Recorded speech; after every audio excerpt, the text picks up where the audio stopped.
feel like it kind of ties back to like that age-old question. It's something that we hear so often from the middle and high school students. It's like, why do bad things happen to good people?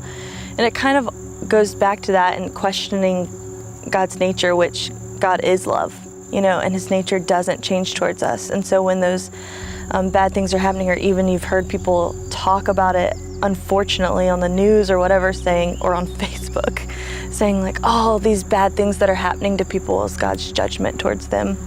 And even in Christian culture, I feel like I was thinking about the disciples on the boat with Jesus. And they're in that storm. And just thinking about how, as fishermen, they had to have been on the water for their whole lives. They had to have experienced so many storms. But this storm, the Bible actually says, was a hurricane. And Jesus is just asleep on the back of the boat. And the question that they ask themselves is he just going to let us die?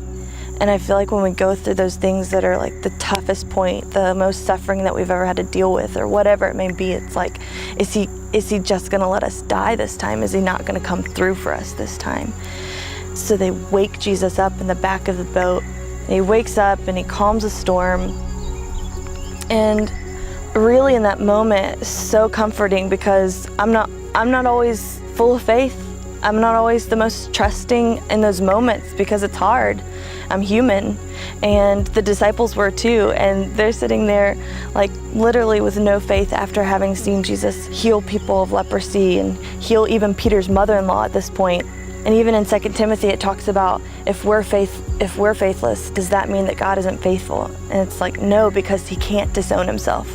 He can't not be who he is, and who he is love. And so in that moment, I feel such a connection with the disciples, because I am not always in this place full of faith, and yet God still is who he is for us, which is really reassuring to know.